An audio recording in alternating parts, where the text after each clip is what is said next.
Em comemoração aos 20 anos da lei que incentiva o ensino da história e da cultura afro-brasileira, o tema foi discutido em uma audiência pública da Comissão dos Direitos Humanos e Cidadania nesta terça-feira. Os avanços e os desafios de uma lei federal promulgada há 20 anos nortearam o debate comandado pela presidente da Comissão dos Direitos Humanos e Cidadania, vereadora Luna Zaratini, do PT. A Lei 10.639 foi instituída no primeiro mandato do presidente Lula em 2003.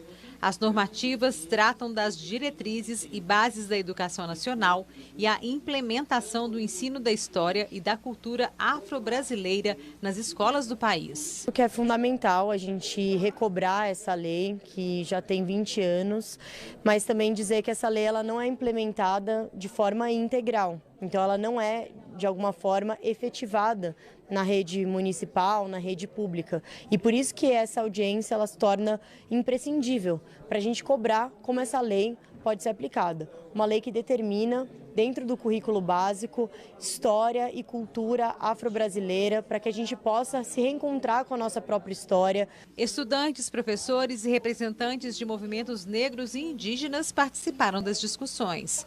A Comissão da Verdade sobre a Escravidão Negra no Brasil, da Ordem dos Advogados do Brasil, foi representada pelo Simon Cardoso. De acordo com o advogado, as 2 décadas da lei passam por desafios e a necessidade de melhorias. Assim, é um motivo de felicidade, né? A gente conseguir designar uma audiência para discutir sobre isso, mas ao mesmo tempo tristeza, porque a gente não está falando de uma luta para conquistar um direito, para conquistar uma lei. Não, a gente está falando de uma lei que já está aí há 20 anos. E a gente, mesmo passado 20 anos, a gente está naquela coisa, cumprido ou não, quais dificuldades, então a gente está ainda na fase de dificuldade da aplicação dela. Ela ainda não está sendo aplicada como institucional, porque se ela é uma lei federal, ela tem que ser institucionalizada. E o que é institucionalizado? O MEC ter recurso financeiro para os estados, para os municípios, para poder implementar, porque tem que fazer formação com os professores, porque não é dizer que você tem que lecionar a África. Não, você tem que saber o que é o continente, né? O doutor em História e professor da Universidade Federal do ABC deu uma aula sobre a legislação e a importância da cultura afro-brasileira. Para ele, é fundamental que as instâncias municipal, estadual e federal se comprometam com a aplicação da lei em todas as escolas públicas e particulares. Que essa lei ela é resultado da luta do povo negro, é resultado da organização, da luta, das reivindicações do povo negro, que desde a década de 30, no mínimo, reivindicam que se inclua na história do Brasil, nos currículos escolares, a história e cultura africana e afro-brasileira.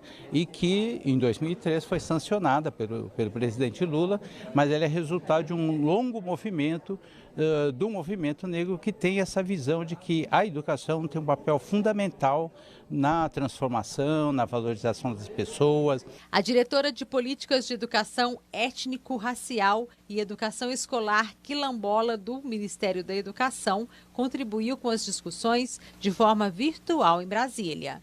Nós não podemos deixar de observar os avanços que essa legislação produziu e como ela é parte de todo um processo de luta do movimento negro que educou e educa a sociedade brasileira para uma perspectiva de equidade racial. A lei é um marco legal fundamental para a educação nacional, né? Então isso já é um ganho, um avanço que nós tivemos com relação a isso. E que é fruto da demanda mesmo dos movimentos dos negros e das negras para atender às necessidades da sociedade brasileira. Então nisso nós temos um ganho, que fez com que nós discutíssemos dentro das escolas algumas questões como currículo, formação de profissionais de educação, discutíssemos várias questões para ser aplicada essa lei dentro das escolas. A questão que nós enfrentamos hoje é a vontade política que às vezes falta, né, de alguns governos municipais e estaduais, de colocar essa lei realmente para ser colocada em prática dentro das escolas. A vereadora Luna Zaratini apresentou a proposta de um protocolo de luta ao racismo ao final da audiência pública, com o intuito de combater as agressões e o preconceito na comunidade escolar.